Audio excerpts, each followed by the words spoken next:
2022-এর 24 ফেব্রুয়ারি থেকে শুরু হওয়া রাশিয়া ইউক্রেন যুদ্ধ 4 বছর পূর্ণ করল। এই কয় বছরে বার কয়েক যুদ্ধবিরতির প্রস্তাব উঠলেও তা কেবল আলোচনার টেবিলেই সীমিত থেকেছে। সমান্তরালে মাঠ পর্যায়ে দেখা গেছে লাখো প্রাণহানি, কোটি মানুষ হারিয়েছেন তাদের ঘরবাড়ি। এই হার জিতের হিসেব নিকেশ উঠে এসেছে আন্তর্জাতিক গণমাধ্যমে। বিভিন্ন প্রতিবেদন ঘেঁটে দেখা যায় রাশিয়া ও ইউক্রেন উভয়ই শত্রুপক্ষের ক্ষয়ক্ষতি বেশি দেখায়, নিজেদের কম। তবুও সামগ্রিক চিত্র ভয়াবহ। ধারণা করা হয় গত 4 বছরে মোট হতাহতের সংখ্যা প্রায় 20 লাখ। ইউক্রেনের জেনারেল স্টাফ দাবি করেছে শুধু গত বছরই 4,18,000 রুশ সেনা হতাহত হয়েছে। এতে মোট রুশ হতাহত দাঁড়ায় 12,50,000-এর বেশি। ওয়াশিংটন ভিত্তিক CSIS বলছে 2022 সালের 24 ফেব্রুয়ারি থেকে 2025 সালের ডিসেম্বর পর্যন্ত রাশিয়ার মোট হতাহত 12 লাখের কাছাকাছি, যার মধ্যে অন্তত 3,25,000 নিহত। অন্যদিকে প্রেসিডেন্ট ভলোদিমির জেলেনস্কি বলেছেন পুরো যুদ্ধে 55,000 ইউক্রেনীয় সেনা নিহত হয়েছে। CSIS এর মতে ইউক্রেনের মোট হতাহত 6 লাখ পর্যন্ত, যার মধ্যে মৃত্যু 1,40,000 হতে পারে। অগণিত বেসামরিক নাগরিকও হতাহত হয়েছেন। ভূখণ্ডের দিক থেকেও বড় পরিবর্তন এসেছে।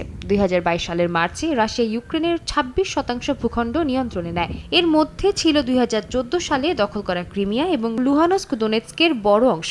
পরের মাসে ইউক্রেন কিয়েভ, খার্কিভ, সুমি ও চেরনিহিভ অঞ্চল পুনর্দখল করে। রাশিয়ার নিয়ন্ত্রণ কমে দাঁড়ায় 20%। 2022 সালের আগস্ট-সেপ্টেম্বরে ইউক্রেনীয় বাহিনী খার্কিভ অঞ্চলে ওস্কেল নদীর পূর্বে রুশ বাহিনীকে পিছু হটায়। খেরসনে রাশিয়া দিনিপ্র নদীর পূর্বে সরে যায়। নিয়ন্ত্রণ কমে 17.8%। এরপর 3 বছর যুদ্ধ প্রায় স্থবির। ধীরে ধীরে অগ্রসর হয়ে 2025 সালের ডিসেম্বর নাগাদ রাশিয়া 19.3% ভূখণ্ড নিয়ন্ত্রণে আনে।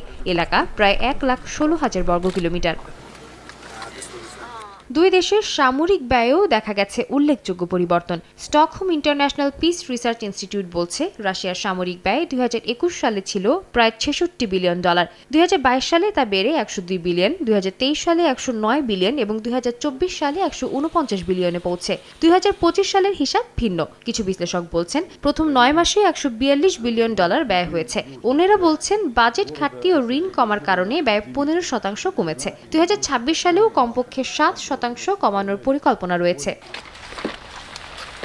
ইউক্রেনের ব্যয়ও বেড়েছে। 2021 সালে 6.9 বিলিয়ন থেকে 2022 সালে 41 বিলিয়ন, 2023 ও 2024 সালে 65 বিলিয়ন করে। 2025 সালে প্রতিরক্ষা বাজেট বাড়িয়ে 71 বিলিয়ন করা হয়েছে।